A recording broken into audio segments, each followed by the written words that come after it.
It's finally time to meet up with everyone! Paimon even dreamt of making the film last night. If Paimon remembers right, we're meeting at Hotel de Boer. Let's get going! Boring!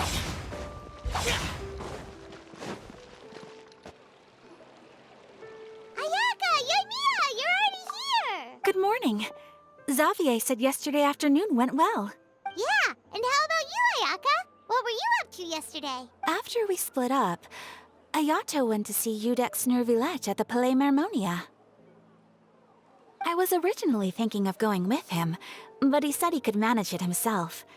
He told me to go see the sights around Fontaine and to enjoy the local culture. So I rode the aqua bus with Yoimiya and visited the opera house on Aranias Island. Yeah, you wouldn't believe what we saw there!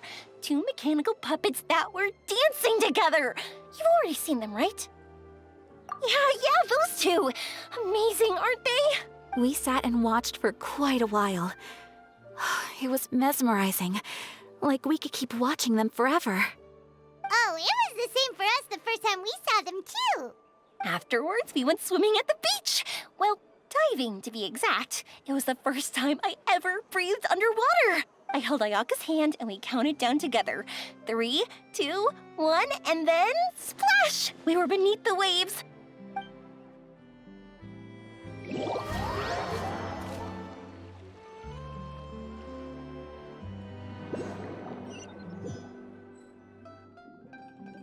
At first, I didn't dare to open my mouth.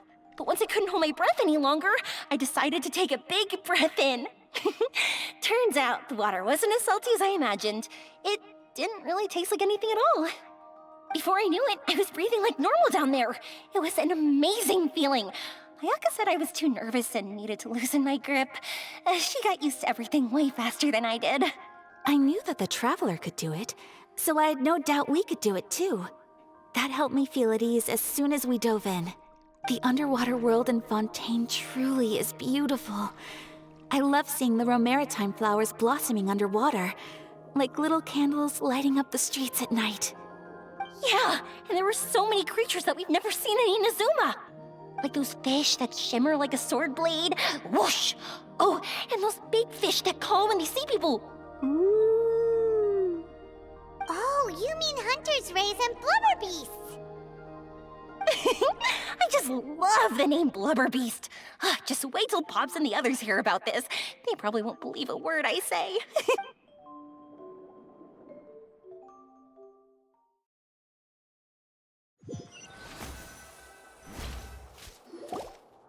Yoimiya was down there for quite a while.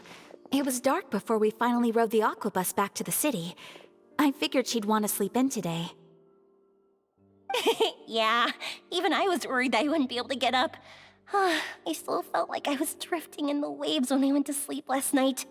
But as soon as I woke up today, I remembered that we'd all be shooting a film together, and I was ready to go. Speaking of the film, where's everybody else? My brother and Xavier were speaking to the restaurant owner about using the place as a filming location. They should be here soon. As for the others, We're here. Please excuse my tardiness. I just finished the Special Patrol's 6-mile morning jog. Wait, 6 miles? I'm so tired. I heard you all chatting, so I decided to come down. I sure could use some of that endless energy everyone else has. Good morning, everyone. Morning. Can someone fetch me a cup of coffee? More milk, hold the sugar. Sure, I'd be happy to do that for you. No, you can't go anywhere. Please, have a seat over here so I can get started on your makeup. The last thing I want is coffee stains on my costumes. I can get the coffee. It's the perfect job for an assistant.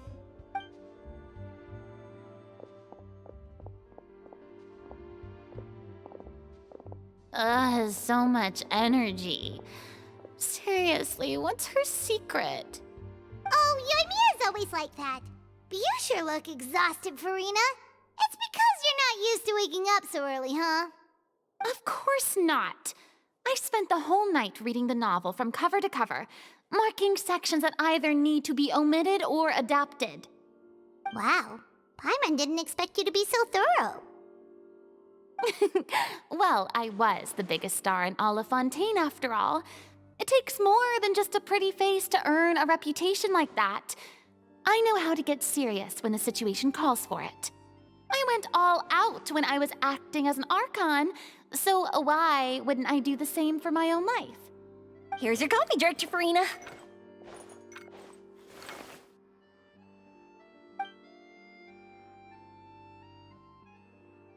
Oh, thank you. The sound of being called director and the aroma of coffee feels almost as refreshing as hearing the birds chirping in the morning. Ah, it seems everyone has managed to arrive on time. We've reached an agreement with the restaurant owner. We are free to use the second floor to shoot our film. Really? That's great! He is really looking forward to our film, and hopes that providing his restaurant as a filming location will attract more customers. Well then, Mr. Xavier, I'll leave the rest to you. Okay, thanks. First, I'd like to introduce our new members. This is our prop manager, Veronique. She'll be in charge of all the film's props and items. And this is Bonneau, our lighting technician. He'll be in charge of lighting and illumination to set up each scene's atmosphere. Wow, sure feels like we have some real professionals joining the crew now. First of all, please allow me to first express my sincerest gratitude to everyone in the crew. When my investor informed me yesterday that he wouldn't be able to provide the funds, I really thought that this was the nail in the coffin for this film. I had no idea that I'd find so many people willing to help me on such short notice. Thank you. Thank you all from the bottom of my heart. No need to be so cordial, Mr. Xavier. We're all honored to be a part of this. Your works made a profound impression on me when I saw them back in Inazuma. I am sure that someday, this film will be remembered as a prime example of cultural exchange between Fontaine and Inazuma. Yes, the story is the reason I agreed to join. I can't bear to even imagine what this film would look like without the very best director. Anyway, I would like to make a promise to everyone that as the producer of this film, I'll do whatever I can to ensure that everything goes as smoothly as possible. This is not just my film. It also embodies the thoughts and feelings of every person here, as well as the endless effort we are about to pour into it. So, without further ado, the Two Musketeers will officially begin filming now! You may take it from here, Director Farina. All right, listen up, everyone. The first scene takes place when the two young musketeers are living at the Baron's home, still unaware of all that is about to happen to them. We'll need props and lighting to set the scene. Our lead actors can go get their makeup done, and extras, please take this time to go over your positions. Whoa, seems Farina's really kicking things into gear as the director. Is everyone clear? I don't want anyone traipsing around the set like umbrella finches. All right, cameras will start rolling as soon as the set is ready. Let's make a film that'll make some serious waves in Fontaine. Not the kind of waves that drown people. I mean, the good kind of waves. Seems like she's still a bit traumatized by that. Anyway, let's go see if there's anything we can do to help.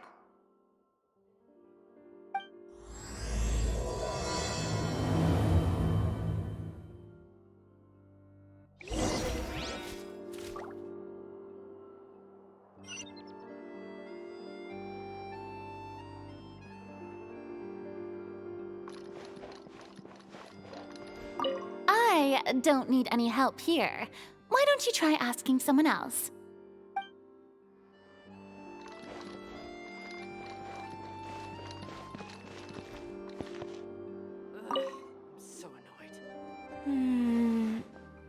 Ayaka has mentioned you to me before. She said that you two were great friends when you were kids. No talking. I'm thinking about how to do your eyeshadow. Ah, yes. To help me really look the part. To achieve a more young and naive look for this scene. Are you saying the wrinkles around my eyes are too deep? You just have too much of a calculating look in your eyes. You sure don't mince your words. It seems you really haven't changed much. Quiet.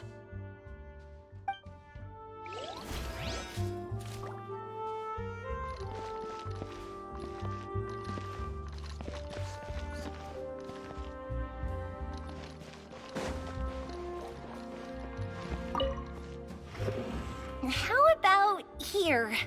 A little more to the left. You got it. Hey, Yoimiya, do you need a hand? No, I'm fine. You know, doing the lighting is kind of like designing a fireworks show. It's interesting to imagine what kind of atmosphere the lights will create. I heard that the Traveler will be operating the camera and Paimon will be the clapper loader, right? Those roles are just perfect for the two of you. Really? Is that because it'll be easy for Paimon to hold the clapperboard while flying?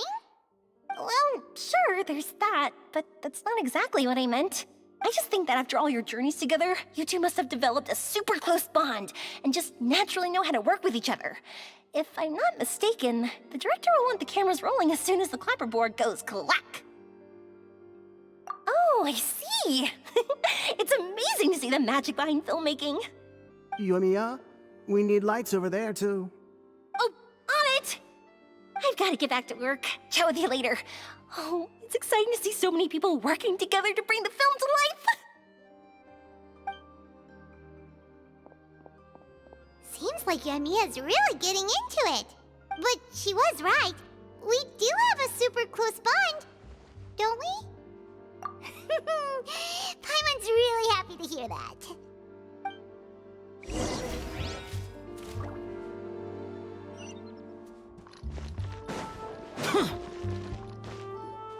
So, this is a real musket? No, it's just a prop weapon. Not bad. Have you seen a real musket before? Only in books and newspapers. I made this one based on the relative shape and proportions I saw in reference images. When we're filming, some special gunpowder will be applied around the muzzle, which will help create the flash and smoke effects of a real gun being fired. Which means it'll be up to the actors to portray the recoil. That's right. The sound effects for gunshots will also be added in post-production. Thank you, Veronique. I think I know where to start now. However, the musket's gears and firing pin could still use some work. Adding some wear on the metallic components will make them appear more realistic. Also, be sure to rub the muskets with some oil each time before we start shooting. That'll give the impression that the firearms have been well maintained. Good point. You seem to know a lot, Miss Chevreuse. I assume you use these types of firearms on a regular basis? Yes, I perform routine maintenance on my weapons every day. Just like we as people need to eat and sleep, muskets need to be cleaned and maintained. I also perform similar care for my sword every day, and familiarize myself with its shape and weight, to the point where it feels like a natural extension of my body. Yes, this way, our weapons will never betray us in the heat of battle. Yes, well said. It seems we have the same philosophy on this topic. Oh, sounds like they found a common interest to talk about. Though these props differ from the muskets I use, I can still give you some pointers. Good. I look forward to your instruction. First and foremost, never point the weapon at anyone, regardless of whether it's a real or prop weapon or whether you're holding it or it's on the table. This holds for any time when you're not actively engaging an enemy. Okay, understood. When aiming the musket, extend your arm so that it's level with your shoulder, and use your eye to look down the weapon's sights. Like this? Not bad. Now, try saying your lines. This is the end of the road for you. Good. Now turn your body a little. That way, you'll give your enemy less of a target to work with. And relax your shoulders. Here, allow me to demonstrate. This is the end of the road for you. Huh. Excuse me, Miss Chiori. Director Farina, There's something I wish to discuss with you. Oh? What is it?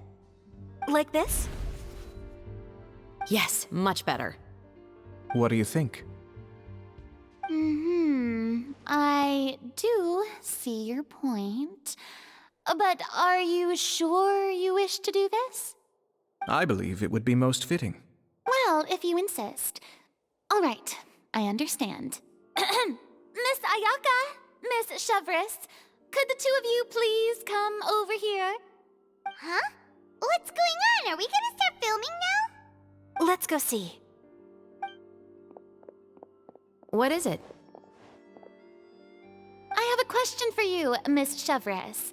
Would you be willing to play the role of a musketeer? What? To clarify, I would like to turn over my role to Miss Chevreuse. But brother... Don't worry, Ayaka. I actually view this as a good thing. I was becoming troubled trying to set aside some time to speak to the staff at the Palais Mermonia. I would like to have some conversations about the cultural exchange between our two countries, and I've heard that the bureaucratic process here can get rather complicated. Now, I will be able to focus on my work. Besides, you also know that I'm not really one for public performances. Are you really sure? From a director's point of view, I also felt like the relationship between the two musketeers in the original story could be improved. The older brother in the story plays the lead role with his overbearing character, but this causes his character to overshadow that of his sister, and the theme of the two supporting and relying on each other isn't conveyed very well. But if we were to change the siblings to two sisters of a similar age, then that aspect of the story might come through more clearly. Also, I've seen you instructing Ayaka. That cold and dignified personality is exactly what we need for the older musketeer. Of course, even with all these insights, the decision should still be made by Miss Chevreuse. Chevreuse mentioned that she really likes the story, right? Paimon bets that she'll take the role. All right, I'll take the role. Good. It's decided then. I'll get started on making edits to the script. We'll also need to make some immediate adjustments to the lighting, props, and costumes. I have a feeling that our adaptation will be even better than the original story. You're doing a great favor for me, Miss Chevreuse. You have my gratitude. Don't mention it. I like this character, so if anything, I should be the one thanking you. Well, since my brother is the one who brought up the idea, I suppose there's no need to worry. Let's go, Miss Chevreuse. I look forward to working with you. Please, just call me Chevreuse.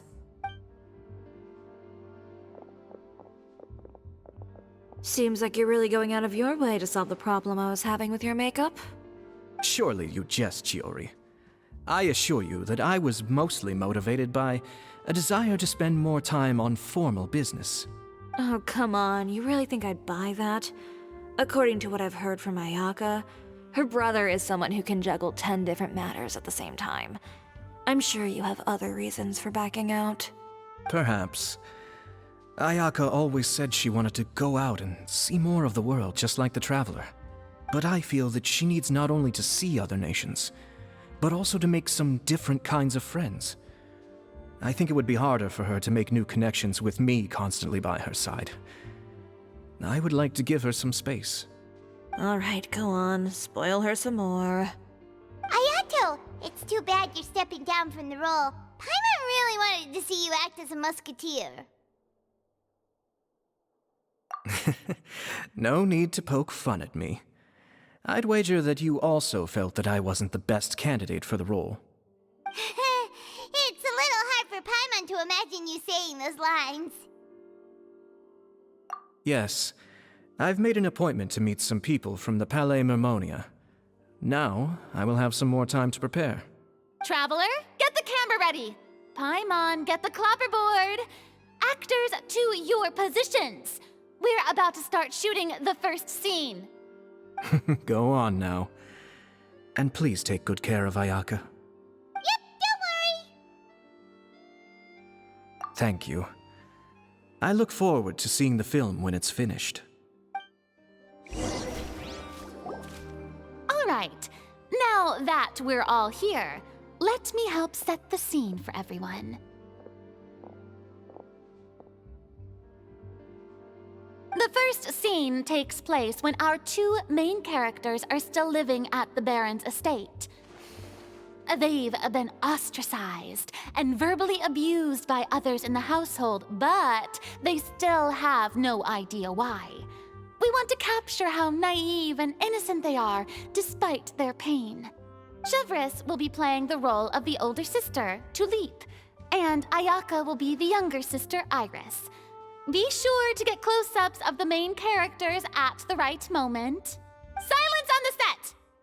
Lights, camera, action! Let's go!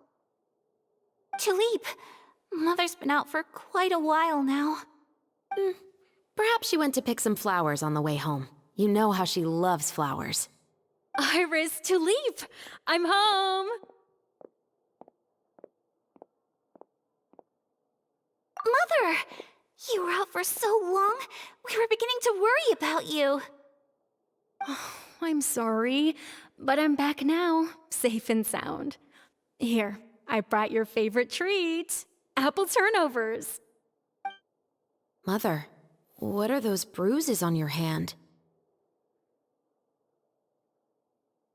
Huh?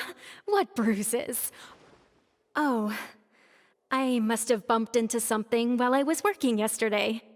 But I didn't notice them this morning. Then perhaps they're from when I accidentally tripped when I was out just now. By the way, did you have fun playing at home? What's the matter, Iris? Well, we've realized that no one really wants to play with us. They even took Iris's doll and spat at us. And they even called us names. They said we were... Shh. It's all right. Don't worry. Girls, listen to me. It doesn't matter what anyone says. Don't listen to them. No one can define you with such words. You both have wonderful lives ahead of you. Just like your names. You will both blossom like beautiful flowers. Maybe your time to blossom hasn't quite come yet, but one day, you two will bloom more beautifully than anything else. Don't let the soil you're in now ruin your future beauty. Understand? My dear daughters. And cut! Not bad. The actors' emotions were all on point. Let's keep that take. Also, if our clapper loader could avoid shouting at the start of the scene next time. Oh, got it. Great. I was a little worried that my nerves would get the better of me. What about you, Chevreuse? I felt fine. The lines weren't too difficult at all. Seems like Farina must have adapted the role nicely. You two were great. I couldn't tell it was your first time acting in a film. You should have more confidence. Thank you for your encouragement. Positions, everyone! We'll move on to the next scene after we try a few more camera angles.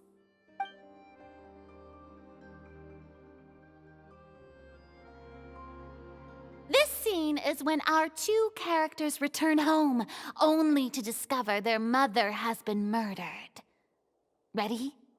Lights! Camera! Action! Mother, we're back. Mother?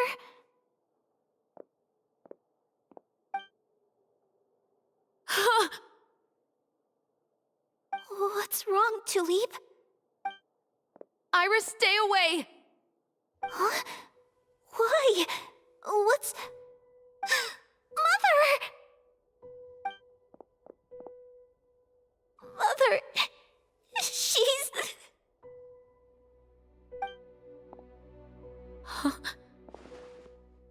There's poison in this cup. Huh? I could have sworn I've seen this kind of cup before. Those aristocrats. They didn't even try to cover up their actions.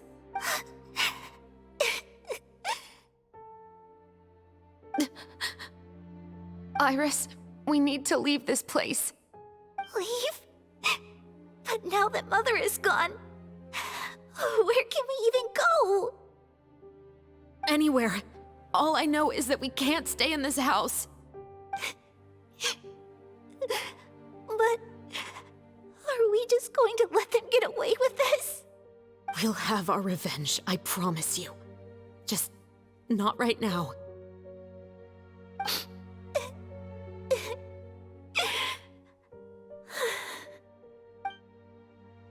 Come on, let's go.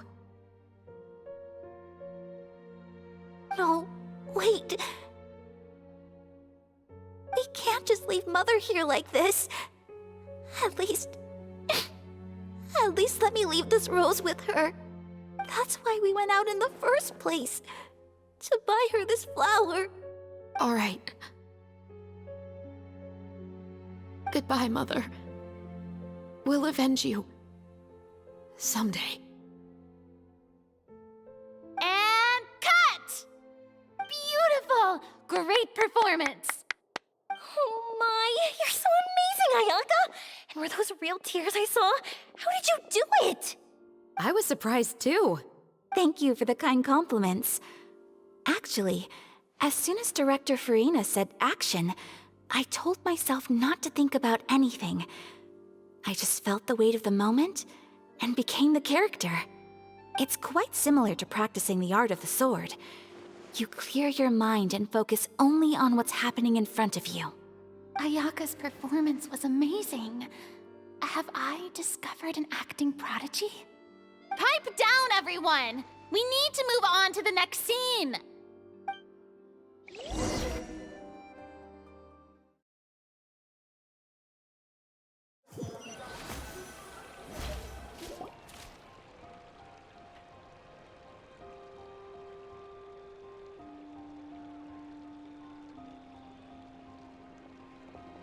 Huh? Are we done already?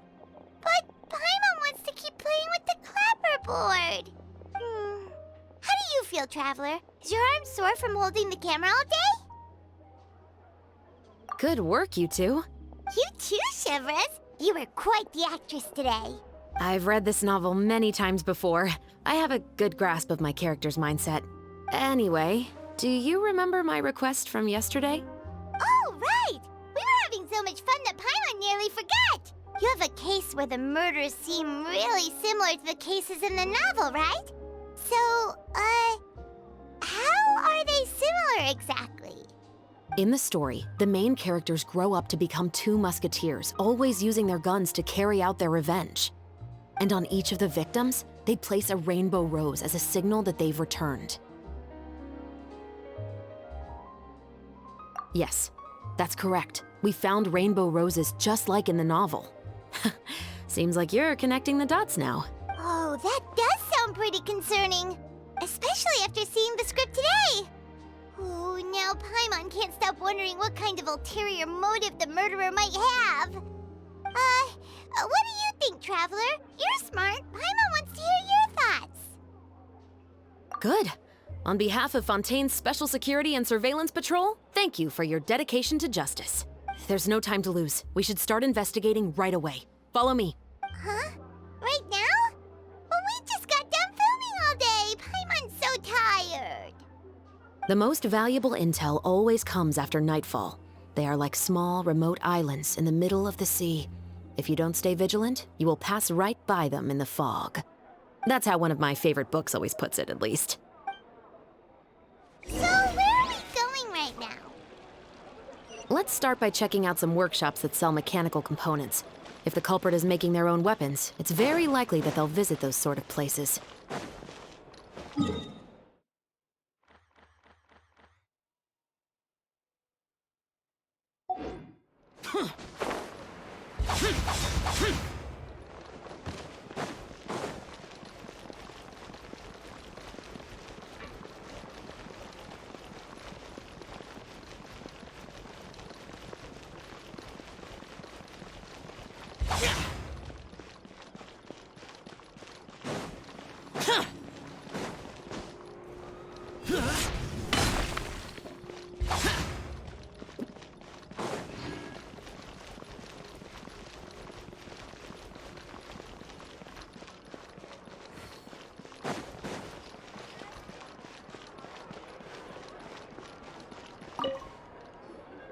Welcome to Le Show's Clockwork Workshop. How can I help you? Hello. I'd like to know if anyone has purchased some special components lately. Special components? Sorry, could you be more specific? I mean the kind of components that aren't typically used for clockwork toys, but for firearms. Huh? For firearms? No, we don't sell those sort of things here. Don't misunderstand. I'm not here to cause any trouble. We are merely investigating a case, and we're hoping that you could cooperate. Well, to be completely honest, I'm not even sure what kind of components that would entail.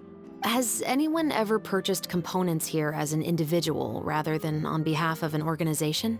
We have a lot of customers who buy toys, but those who buy components are all regular customers who buy in bulk on behalf of their organization. Is that so? I understand. Thank you for your cooperation. You're welcome. It's the least I can do.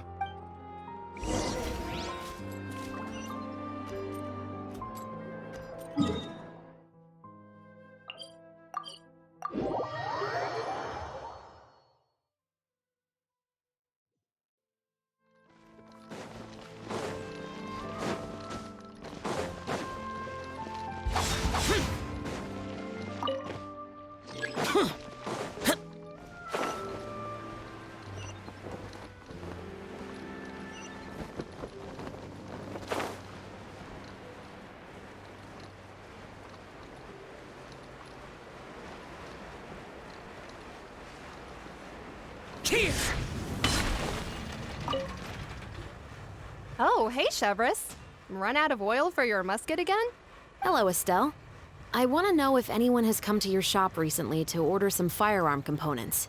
Oh, is this another case? Let me think. I don't think so. Some people have requested that I make some prop guns for the Fontanelia Film Festival, but I refused all of those requests. Oh? Why's that? Because there's no profit! I only make things here that can do some real heavy lifting. I don't have the energy to make some new molds just for the festival. Then has anybody come specifically looking for mechanical components? Well, I usually sell off my scrap to the Fleuve Cendre. I don't typically give them to one specific person. I understand. Thanks for your cooperation. Don't mention it. Always happy to have the Musketeers' patronage. Seems like we haven't found any leads to go off yet. Yeah, unfortunately. All right, let's head to Fleuve Cendre next. Huh? Are you sure? People might not be so thrilled to see the captain of the special patrol there. You think so, huh? Then I guess you don't know. Huh? Know what? That I grew up in Fleuve Cendre.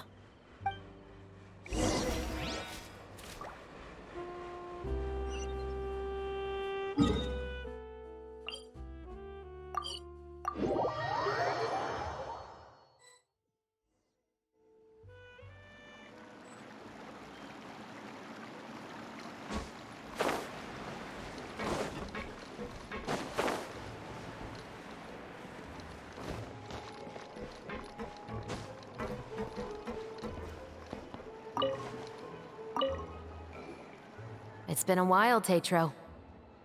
Please, just get on with your request. I want to know if you've heard anybody talking about muskets lately. Information isn't free, you know.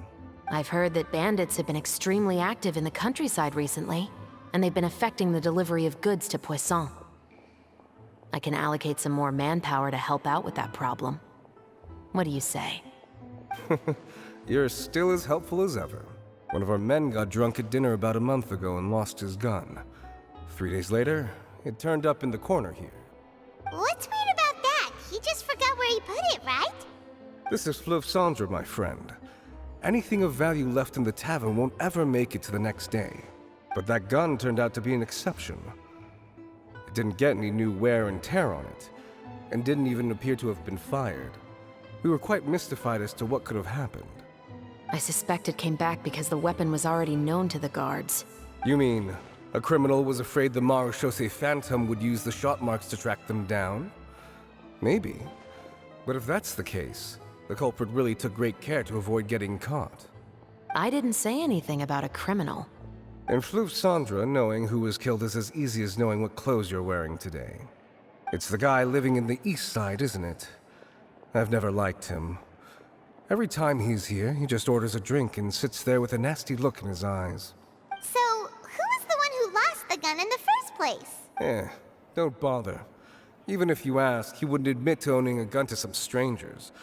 Not to mention the captain of the Special Security and Surveillance Patrol. He's right. I know you grew up here, Chevreuse. Even though you're on good terms with the Spina, you've still been gone too long.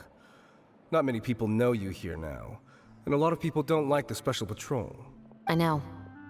So take my advice and don't show your face too much around here. It's for your own safety. I'll come and go as I please. And I'm afraid I'll be appearing more often due to my work. All right. Don't say I didn't warn you.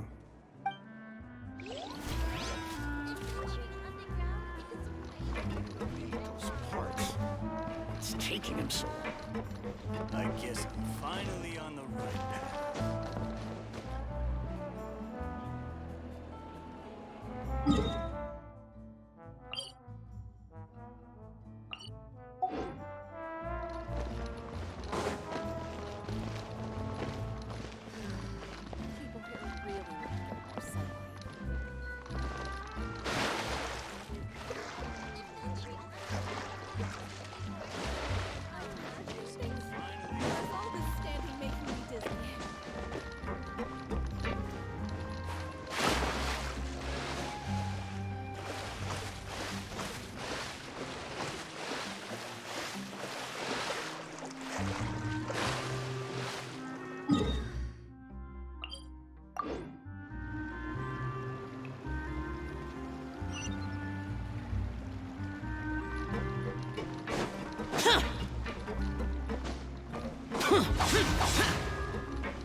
Hello, I'd like to ask some questions. I don't know anything. Don't worry, I'm not here to arrest anybody. You say that now. It's the truth. Here, take this as my guarantee. Wait, did Paimon just see what she thinks she saw? Is the captain of the Special Patrol bribing a citizen? Seems you're different from the other guards. What do you want to know? Have you heard anything related to Muskets in Fleuve Cendres lately? Anything at all? Muskets, huh? All I know is that about 2 weeks ago, we started hearing some loud noises at night. So loud that it's been waking me up. Were they gunshots? Possibly. It's hard to tell around here. Someone's house collapsing, a pipe exploding somewhere, it's all the same. But the noises I'm talking about definitely happened after I fell asleep. Do you know where the noises were coming from? I don't remember clearly. Is it that you don't remember, or that you need to think about it some more? You tell me. Then please, think about it some more. She's giving her even more Mora! The noises came from the end of the Southern Waterway. I came out and had a look for myself when I wasn't sleeping well, but I didn't dare get too close. That's all I know. All right, I'll take your word for it. Thanks for the pâte de fruits.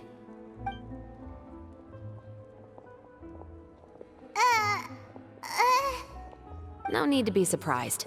I grew up here, remember? I know how to get people around here to talk. My apologies, I'm all out of sweets. Though I do have some other tempting snacks in my custody. Fries, fried chicken, and even onion rings. But taking care of junk food is my responsibility. You're better off sticking to your normal, nutritious diet. Now then, let's keep going.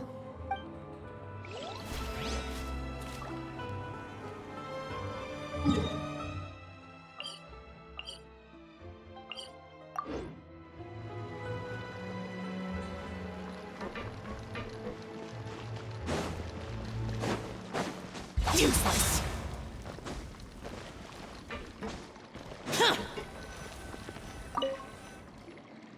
What's all this? Some broken planks and barrels, as well as some liquor bottles? Yes, but have a closer look, Paimon. Even though somebody has purposefully tried to clean them up, these are obviously marks from musket bullets. In other words, someone was here trying to improve their shot. They were using the barrels and bottles for target practice. Could it have been the killer? Your guess is as good as mine. Although many people at Fleuve Cendre own guns, few hide the fact from others. And even fewer would go to such lengths to hide markings from practice shots. Anyway, let's go. There might be more to this.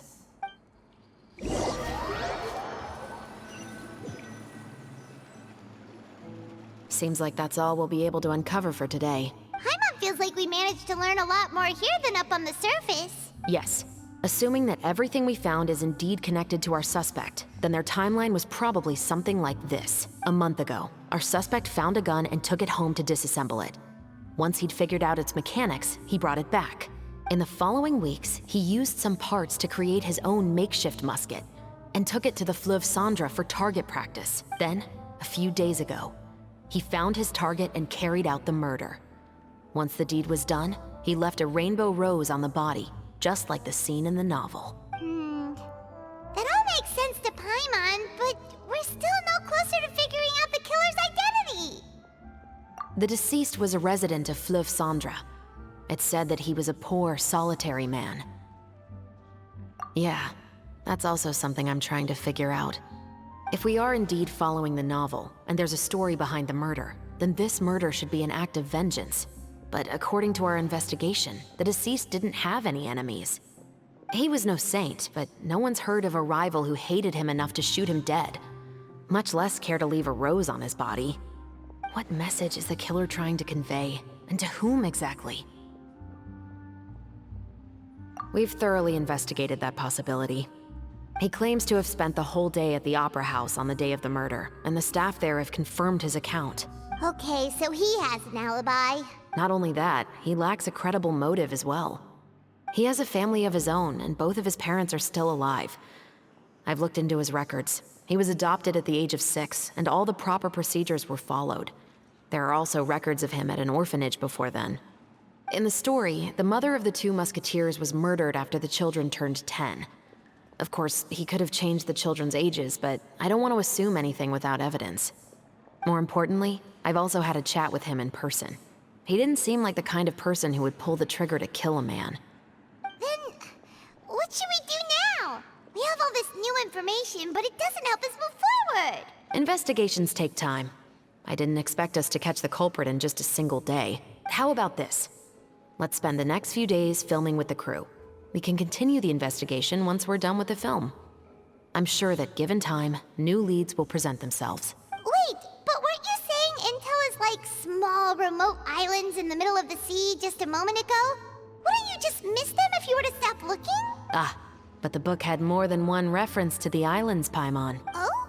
What else did it say then? As long as you spend enough time sailing through the fog, you'll eventually come across an island.